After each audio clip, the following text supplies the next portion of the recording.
Bienvenidos, bienvenidas a este acto de presentación de una publicación especial de ISFODOSU, una importante investigación que aporta a un tema poco abordado, según los expertos afirman y reafirman, qué pasó en las Antillas por estos lares durante la Primera Guerra Mundial.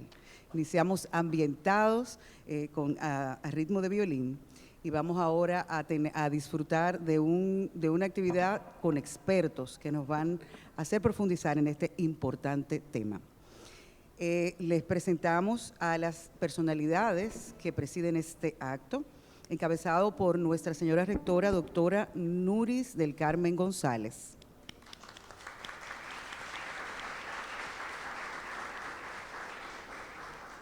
La vicerrectora académica del ISFODOSU, doctora Rosa Kranwinkel.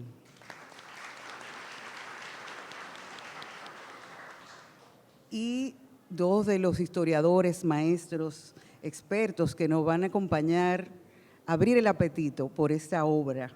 Le damos la bienvenida al maestro doctor Raimundo González, historiador y coordinador de Ciencias Sociales del ISFODOSU. Bienvenida también la maestra historiadora María Filomena Gómez. Nos honra su presencia. Saludamos también a las autoridades del ISFODOSU, vicerrectores, vicerrectoras que nos acompañan. Un saludo muy especial a un gran excelso intelectual dominicano que se ha quedado por allá atrás, don Manuel Matos Moquete. Muchas gracias por estar aquí con nosotros.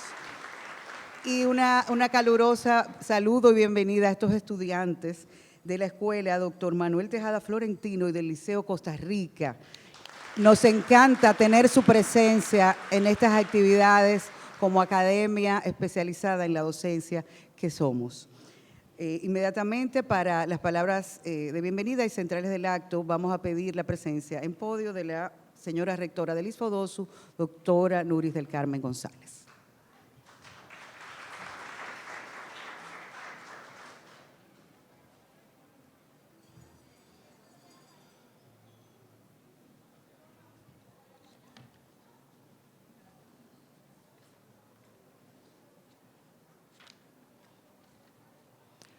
Muy buenas tardes, distinguidos conferencistas invitados, el señor Jorge Rodríguez Buref, quien nos va a acompañar dentro de un momento, la maestra María Filomena González, historiadora y profesora nuestra, el doctor Raimundo González, coordinador de Ciencias Sociales del ISFODOSU, distinguidas autoridades del ISFODOSU, estudiantes que nos acompañan, invitados especiales, muy buenas tardes para todos. La presentación de la obra que hoy compartimos, La Primera Guerra Mundial en las Antillas, es una producción publicada en coedición con el Archivo General de la Nación, cuya coordinación estuvo a cargo del maestro e historiador Xavier Calmetes. A pesar de que fue puesta en circulación en la Feria del Libro de Historia Dominicana, organizada por el Archivo General de la Nación en noviembre pasado, hoy hemos querido presentarla en el ambiente de la Fiesta del Libro, como lo es esta 24ª Feria Internacional del Libro, y contar con las disertaciones de los ilustres investigadores e historiadores aquí presentes. En esta obra, que forma parte de la colección de publicaciones que realiza nuestra institución, el Instituto Superior de Formación Docente Salomé Ureña, ISFODOSU, han participado connotados historiadores e investigadores de Cuba, Puerto Rico, República Dominicana y Antillas Francesas. Los ensayos aquí reunidos han mostrado que el conflicto representó una ruptura en la evolución interna de las sociedades latinoamericanas por sus efectos económicos, políticos, culturales, diplomáticos e intelectuales. La Primera Guerra Mundial en las Antillas pretende ser más que un aporte al universo literario dominicano pues su riguroso análisis trasciende fronteras y contribuye al acervo mundial y en especial al de nuestros vecinos cubanos y puertorriqueños, quienes al igual que República Dominicana definen sus posiciones mientras duró el evento bélico. Una obra como esta se hacía imprescindible, ya que sin entender el impacto de la Primera Guerra Mundial en la región, no es posible comprender del todo la historia caribeña. La obra está disponible y de fácil acceso en el portal de publicaciones del ISFODOSU, donde confluyen más de 55 publicaciones que aportan a la construcción y fortalecimiento de docentes de excelencia y a la comunidad educativa en general.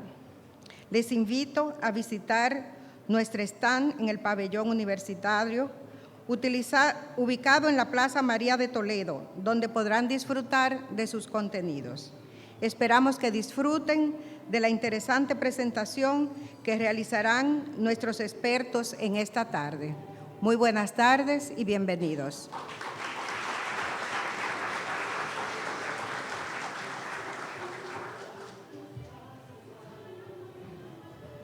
Bienvenido, doctor Jorge Rodríguez Beruf.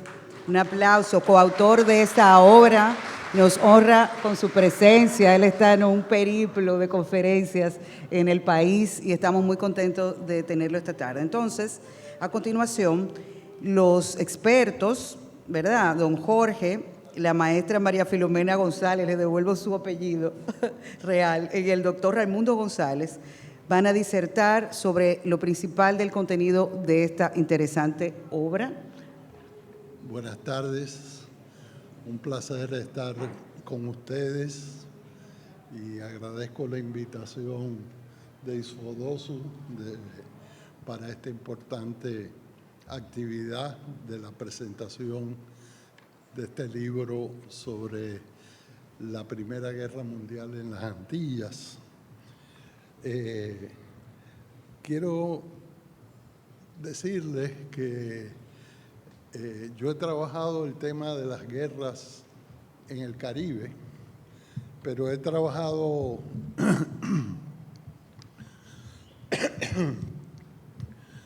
gracias, mayormente el tema de la Segunda Guerra Mundial, porque para entender el Caribe moderno es muy importante conocer estas coyunturas de guerra y en particular 3 guerras que marcaron mucho la historia del Caribe, que fueron la guerra de 1898 y la Primera Guerra Mundial y la Segunda Guerra Mundial. Aunque hubo otras guerras que también tuvieron impacto en el Caribe, como la guerra de Vietnam y la guerra de Corea, pero estas grandes guerras mundiales tuvieron muchas consecuencias para nuestros países. Antes de comentar, voy a comentar la participación puertorriqueña en este volumen, que es con 4 ensayos que comienza el libro. Pero antes quiero relatarles que un día yo estaba en mi oficina, gracias, en la Universidad Carlos Albizu, donde yo trabajaba en ese momento en San Juan. Yo dirigía un bachillerato y llegó a mi oficina Xavier Calmetes. Y llegó, yo no lo conocía a él, no sabía del proyecto y vino a invitarme a que coordinara un grupo sobre Puerto Rico en la Primera Guerra Mundial y me gustó mucho el proyecto porque ese es un tema que he trabajado y en parte por eso Calmetes llegó a mi oficina porque quizás conocía mi obra sobre la Segunda Guerra Mundial. Y le dije, voy a invitar a una amiga para que co-coordine esta parte de Puerto Rico. Invité a una historiadora muy destacada que se llama Silvia Álvarez Curbelo, que es la autora del segundo ensayo. Y ella me sugirió y tuvo la iniciativa de invitar a otras dos investigadores. Uno es Aníbal Sepúlveda, historiador, planificador, y es el autor de la historia más importante de historia urbana de Puerto Rico. Él es autor de varios volúmenes que cubren el desarrollo de todas las municipalidades y los pueblos en Puerto Rico. Así que Aníbal Sepúlveda es una persona muy destacada y ustedes lo pueden constatar leyendo ese ensayo donde él explica cómo la Primera Guerra Mundial impactó el ambiente urbano en San Juan por la construcción de una gran base de entrenamiento que se llamó Camp Las Casas, donde estuvieron entrenándose hasta 12,000 soldados puertorriqueños para ir a pelear a Europa. Después no llegaron a Europa, llegaron a Panamá porque la guerra terminó pronto, pero el impacto de la guerra tuvo muchos aspectos de la vida, afectó muchos aspectos de la vida puertorriqueña, incluyendo el desarrollo urbano. Y Silvia Álvarez también me sugirió que invitáramos a Charles Venator, que él es el autor del cuarto ensayo sobre Puerto Rico. Porque Charles Venator ha trabajado mucho el tema de cómo se extendió la ciudadanía estadounidense a los puertorriqueños justo antes de que se empezara a reclutar a los puertorriqueños para ir a la Primera Guerra Mundial. Así que ese tema de la ciudadanía es un tema bien importante porque cambió las relaciones entre Puerto Rico y los Estados Unidos. Tuvo implicaciones a largo plazo sobre esas relaciones, igual que la Segunda Guerra Mundial lo tuvo también, porque la Segunda Guerra Mundial, por el impacto de la guerra en el plano político, también se redefinieron, y económico, se redefinieron las relaciones entre Puerto Rico y los Estados Unidos. Así que yo creo que hicimos una contribución entre esos 4 ensayos importantes a este libro y sobre todo una contribución a un proyecto que busca ver la experiencia común del Caribe y de estos 3 países, de Puerto Rico, la República Dominicana y Cuba, para tratar de entender una idea que quizás sea importante subrayar, que la Primera Guerra Mundial no fue algo que ocurrió en Europa, fue algo que impactó a nivel mundial y nos impactó y alteró y condicionó la historia nuestra en el Caribe. Así que este es un libro muy importante porque además de el lector tener esa visión de qué ocurrió en cada uno de los países, uno puede tener una visión de conjunto donde puede entender el impacto regional. La guerra, la Primera Guerra Mundial, afectó también a otras sociedades caribeñas que no están discutidas aquí, porque es importante mencionar que aunque no fueron muchos soldados del Caribe hispanoparlante a pelear en los campos de Francia, sí fueron muchos caribeños de las colonias francesas y británicas que fueron a pelear y muchos murieron allá. Por ejemplo, en Martinica y Guadalupe salieron cientos, si no miles de soldados para pelear, y también en el Caribe angloparlante. De hecho, la experiencia militar que tuvieron esos soldados del Caribe angloparlante tuvo un tremendo impacto en el proceso de descolonización posterior que hubo en el Caribe angloparlante, porque muchos de esos soldados adquirieron una nueva visión del mundo, hicieron unas demandas y que en última instancia llevaron a la independencia de esos países de habla inglesa en el Caribe. Voy a mencionar bien brevemente cada uno de los ensayos que tiene que ver con Puerto Rico. Uno, voy a empezar por el último, el de Charles Venator sobre la ciudadanía. Y Charles Venator explica que el debate sobre la ciudadanía, si darle la ciudadanía o no a los puertorriqueños, la ciudadanía estadounidense, era algo que se venía discutiendo desde el 98.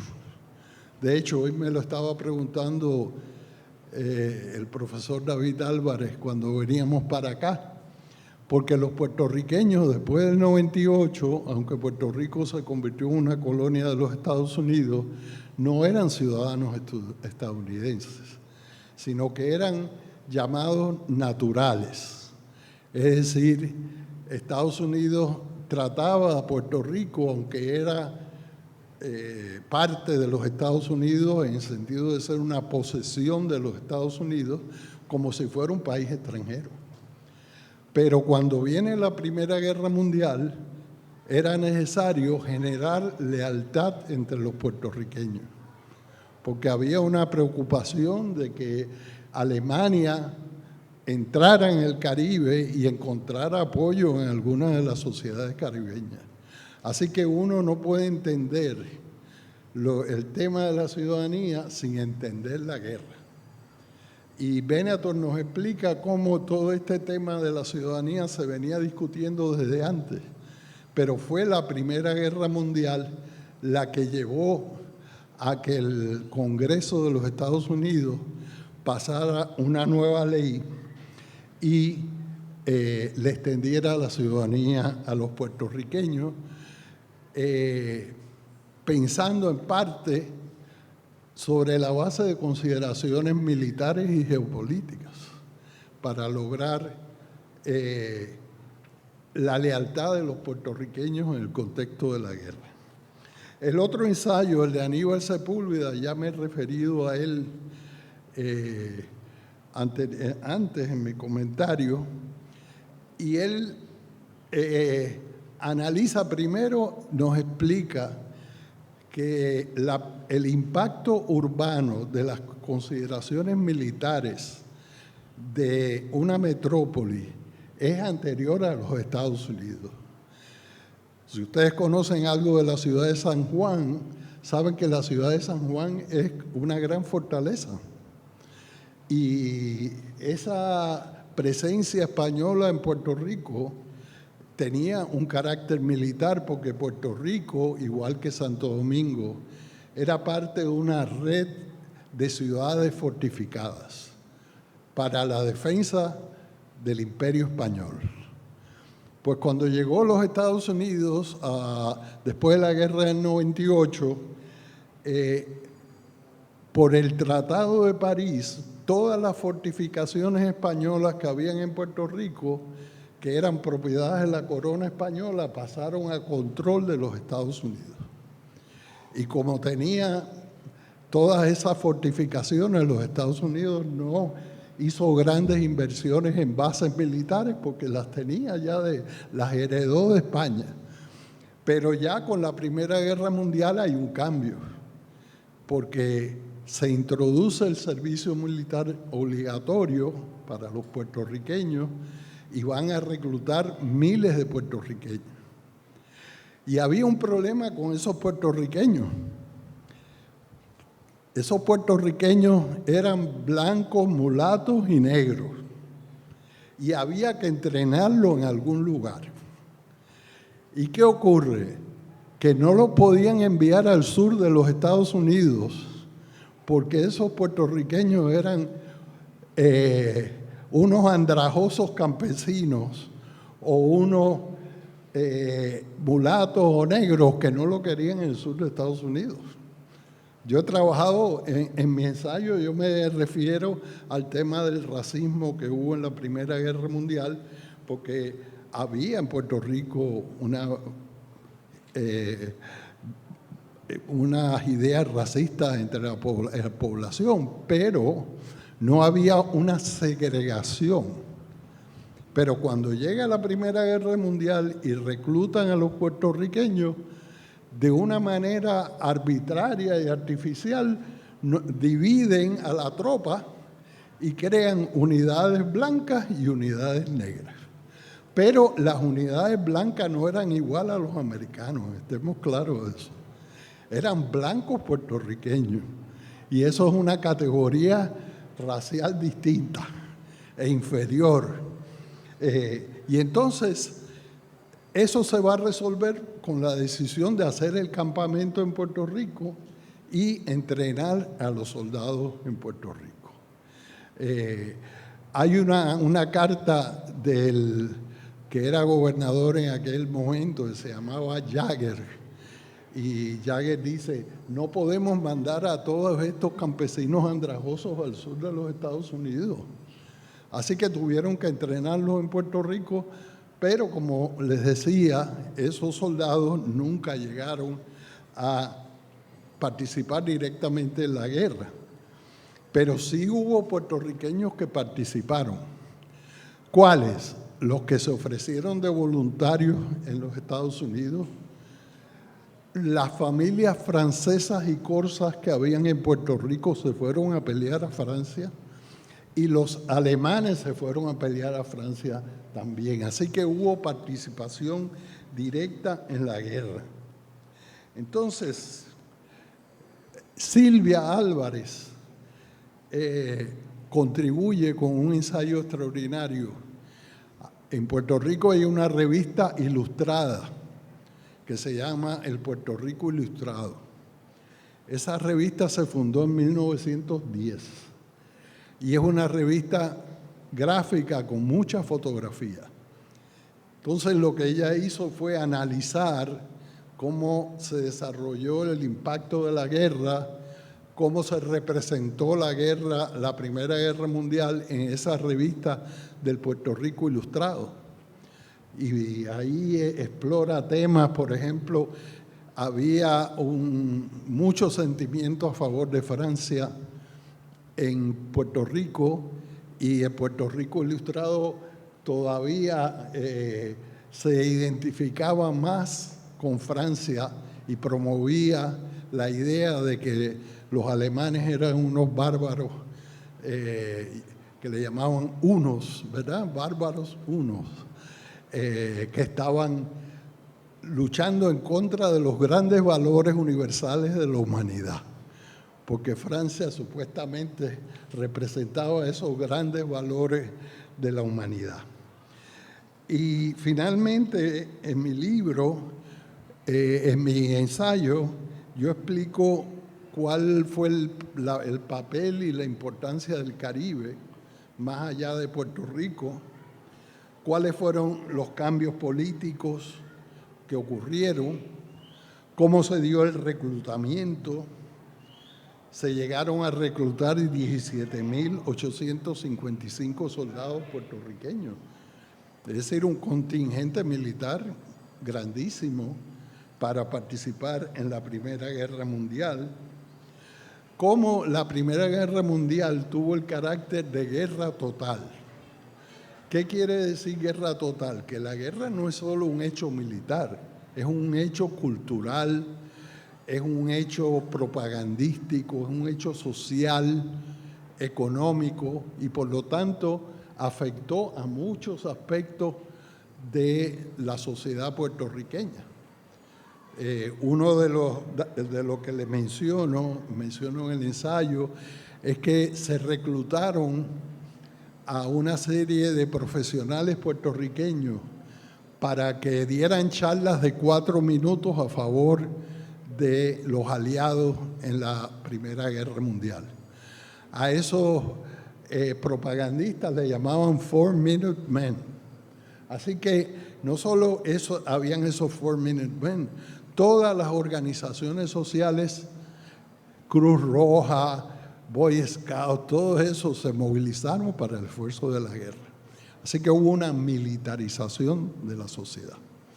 Pero quizás el dato más importante, y yo creo que esto lo menciona también Silvia Álvarez en su ensayo, es que aunque los Estados Unidos irrumpen el Caribe en la guerra de 1898, fue en la Primera Guerra Mundial que consolidó su modelo de subordinación de la región a través del modelo cañero y azucarero, porque el periodo de la Primera Guerra Mundial fue un periodo de mucho auge para la industria azucarera, porque la guerra provocó que los precios del azúcar subieran muy notablemente. Y entonces se dio en toda la región lo que se conoció como la danza de los millones. Así que la guerra lo que hizo fue consolidar el tipo de sociedad y el tipo de economía que ya venía impulsándose en el Caribe en un periodo anterior, desde la guerra del 98. Así que les doy gracias, les digo que creo que este libro debemos ponernos de acuerdo para que se venda en Puerto Rico, y creo que se va a vender muy bien y se va a leer. Creo que es una gran aportación. Es una pena que Javier Calmetes no esté con nosotros, pero estamos pensando en él y le agradecemos que haya tenido esta iniciativa. Así que muchas gracias. Me complace mucho que haya muchos estudiantes jóvenes aquí, porque estoy seguro que se van a interesar, les va a dar curiosidad qué fue este evento histórico de la Primera Guerra Mundial. Pues muchas gracias a todos.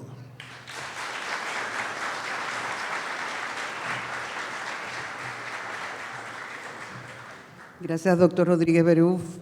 La verdad que nos dio un contexto bastante interesante. Vamos a continuar con nuestro evento y vamos a continuar con la maestra María Filomena, por aquí.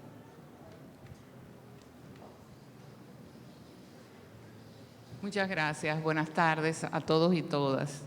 Yo voy a hacer un comentario sobre el ensayo de Silvia Álvarez Curbelo y luego un comentario sobre el ensayo de Isabel de León Olivares. Haré algunas acotaciones primero para lo que me llamó la atención de este libro.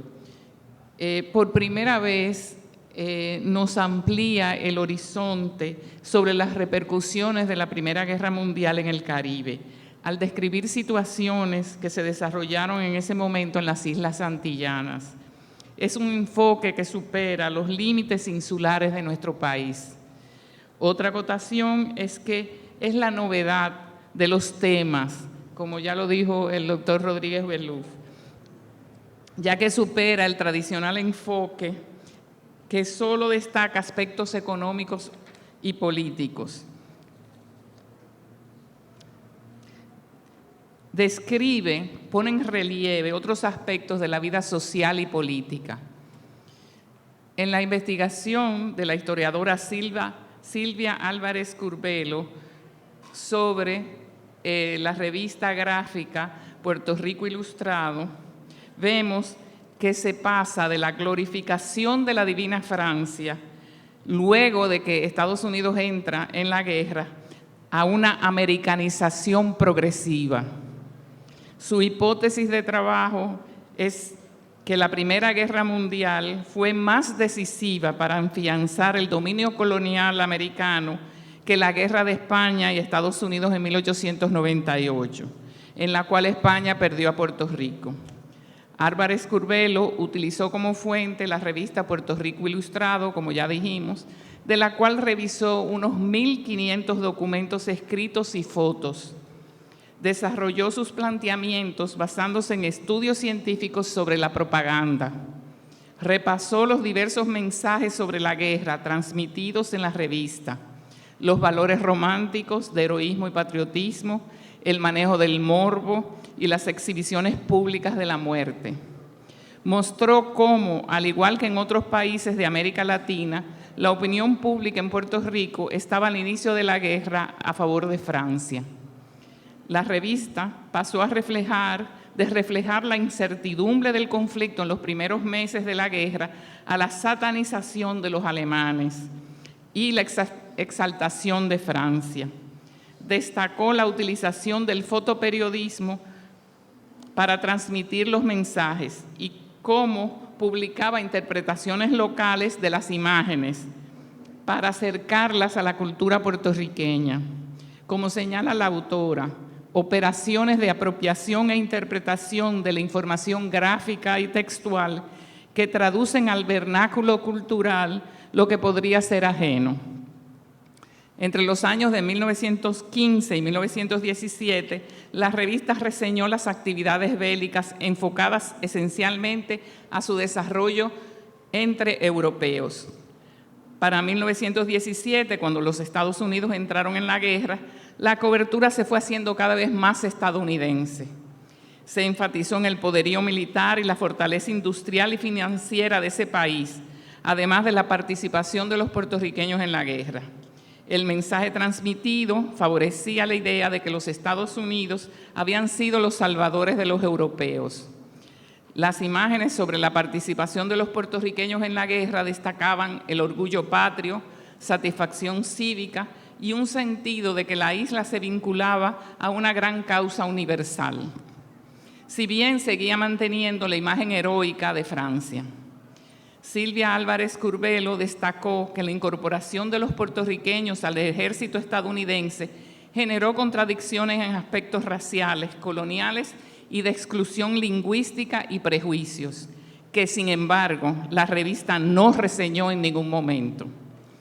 Las consecuencias de la incorporación de los puertorriqueños, según la autora, fueron que sirvió como una especie de transición cultural del código romántico de heroísmo en las batallas con Francia como referente al modelo de masculinidad predominante en los Estados Unidos y segundo, a la articulación del primero de los pactos coloniales entre Puerto Rico y los Estados Unidos.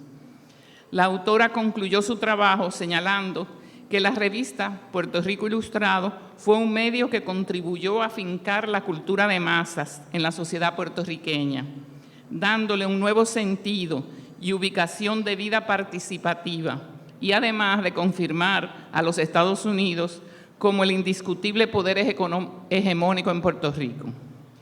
Este trabajo tiene hoy especial significación al desentrañar los verdaderos propósitos de la propaganda, empleados por los medios de comunicación en tiempos de guerra, que a propósito nos hacen pensar en los bombardeos mediáticos que estamos viviendo en el actual conflicto bélico.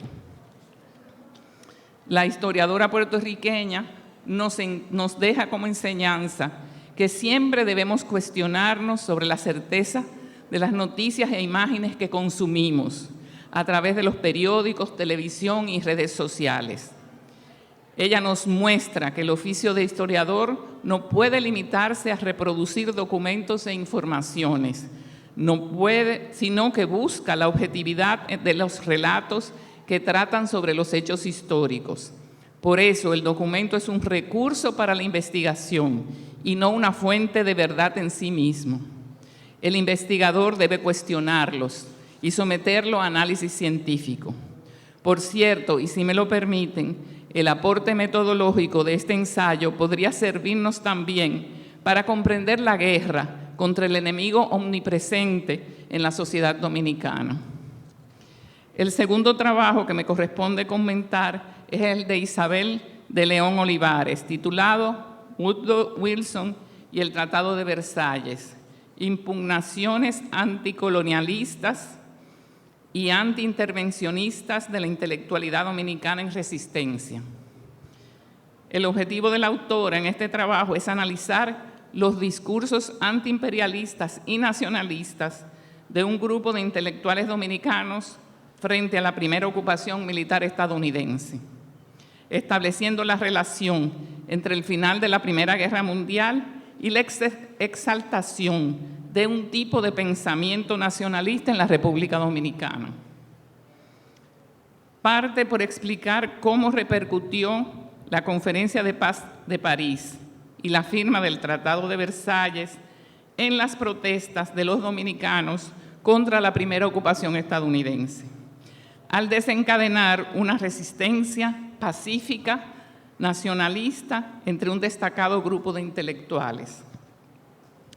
Estos señalaban que el presidente Wilson tenía una política hipócrita, porque en Europa favorecía la libre determinación de los pueblos, mientras que sometía a los pueblos en América Latina. Al final de la Primera Guerra Mundial, el objetivo de estos intelectuales era salvar la nación. Más adelante veremos cuál es su definición de nación. La autora describió el proceso de formación del movimiento nacionalista, quiénes lo componían, cuáles intelectuales y personas prominentes de América tenían relaciones con ellos, estableciendo redes, el trabajo realizado por Francisco Enríquez y Carvajal en París durante la celebración de la Conferencia de Paz, la creación de las juntas nacionalistas, la Junta Patriótica de Damas, muy importante esa Junta Patriótica de Damas, y la Unión Nacional Dominicana, además de reseñar la celebración de la Semana Patriótica en las ciudades más importantes de la República Dominicana y las campañas propagandísticas y diplomáticas en los Estados Unidos, España, Cuba y en países sudamericanos como Venezuela, Brasil, Uruguay, Argentina, Paraguay, Chile y Perú. Explicó las respuestas del gobierno de ocupación frente a esa actividad nacionalista de aquellos intelectuales. Estas fueron la represión directa y la formulación de los dos primeros planes de desocupación. La discusión de los planes de desocupación trajo como consecuencia la división de los nacionalistas en dos tendencias, la de la desocupación pura y simple y la de los transaccionistas. Ahora pasaremos a exponer los planteamientos de la autora sobre el discurso de los intelectuales dominicanos frente a la primera ocupación. La resistencia de los intelectuales dominicanos a la ocupación se sustentó en un discurso basado en la nación, cuyo núcleo identitario era el hispanismo, contraponiéndolo a la cultura estadounidense, considerada por ellos como bárbara. Con anterioridad a la intervención estadounidense, los intelectuales dominicanos tenían una imagen positiva de los Estados Unidos. Sin embargo, luego esta posición cambió. El gran enemigo eran los Estados Unidos.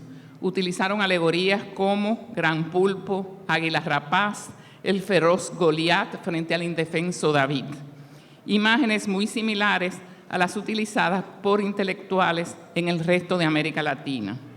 La autora destacó las conexiones de los intelectuales dominicanos con los de otras naciones latinoamericanas, como Rubén Darío, Manuel Ugarte y José Ingenieros.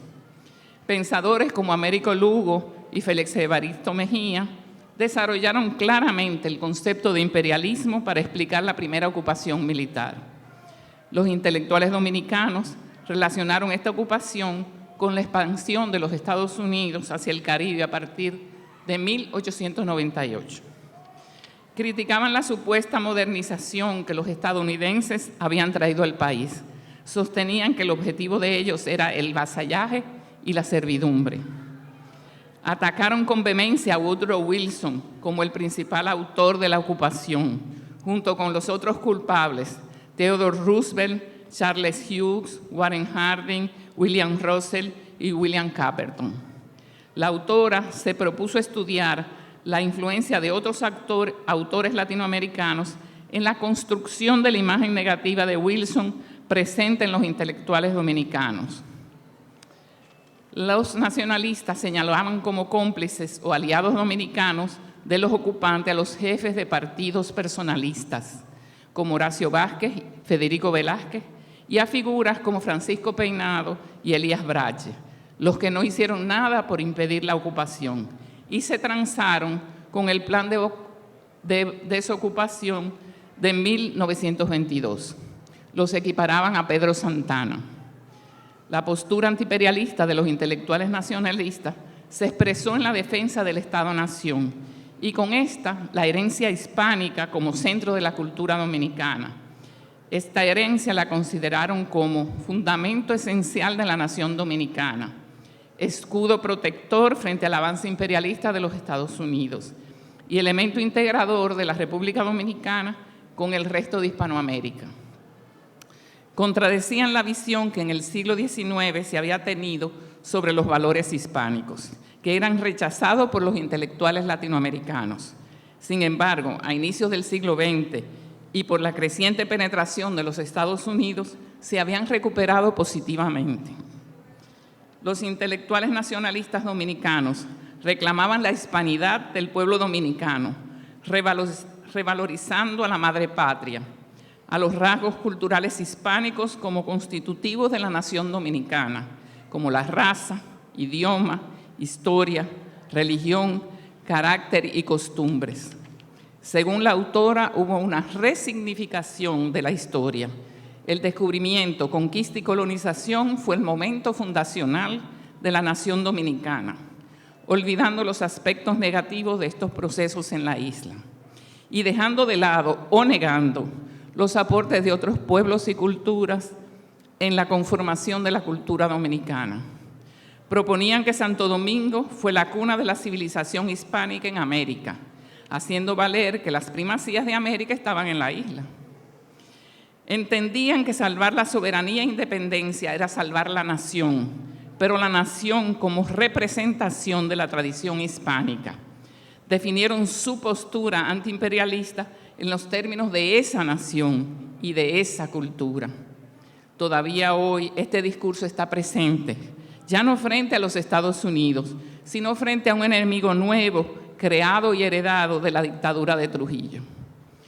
Para finalizar, en estos dos trabajos se puede observar cómo las consecuencias de la Primera Guerra Mundial desencadenaron percepciones diferentes en Puerto Rico y en la República Dominicana.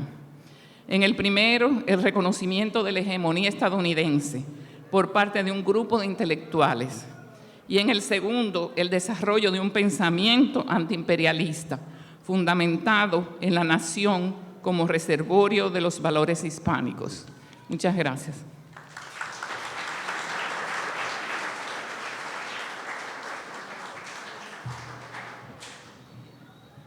Muchas gracias, maestra. Y ahora, con un reto de tiempo, vamos a invitar al maestro Raimundo para finalizar estos comentarios tan interesantes sobre nuestro libro.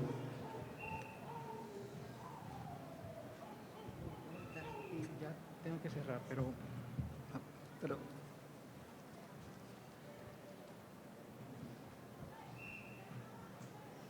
disculpen, yo no voy a leer lo que he traído, voy a hacer un comentario muy breve a partir de lo que ya hemos escuchado esta tarde, un poco para subrayar la significación de este libro y cumplir con el tiempo que nos han dado, porque ya estamos sobre el tiempo un poco. Una sola idea.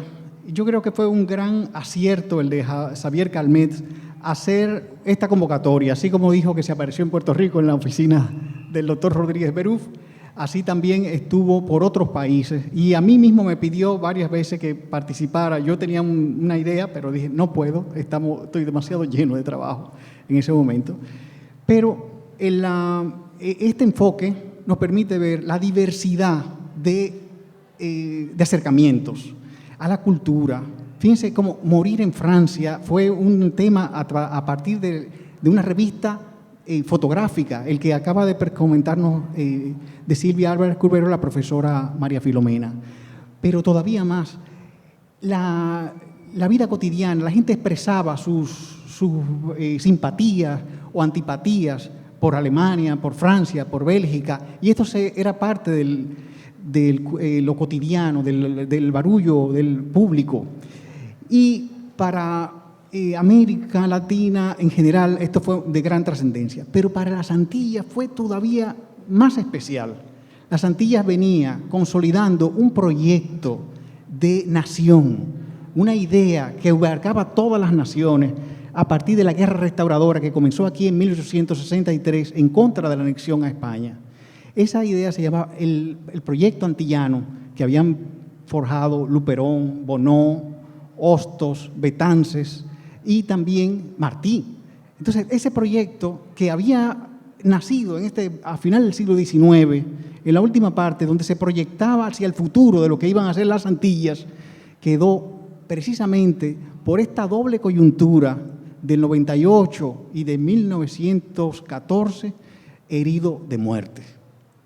El proyecto antillanista, que había sido una aspiración de los intelectuales, pero también de pueblos que lucharon por su libertad, por consolidar una nueva forma de vivir como Antillas. Era la última parte, lo que quedaba del imperio español, se liberaba al final del siglo XIX y, sin embargo, este camino se corta, se tropieza con un nuevo imperialismo que estaba expandiéndose entonces, que era el norteamericano.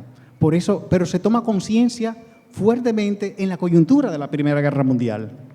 Es aquí todavía la mayoría de estos intelectuales que aparecen en el libro están pensando en la defensa de los derechos de las pequeñas nacionalidades, pero ante esta expansión, esta guerra mundial, que fue una guerra entre imperios por repartirse el mundo, entonces el proyecto antillanista quedó así, herido de muerte. Por eso, aunque quedaron algunos nombres, como en Puerto Rico, José de Diego y Pedro Albizu Campos,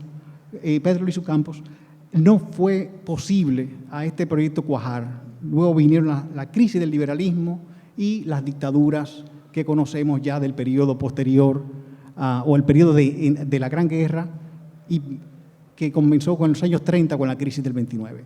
Esto era lo que quería decirles y cómo la importancia que tiene este libro para comprender esa coyuntura y el pensamiento y las aspiraciones de la región, del mundo antillano que se había formado a partir de los finales del siglo XIX. Muchas gracias.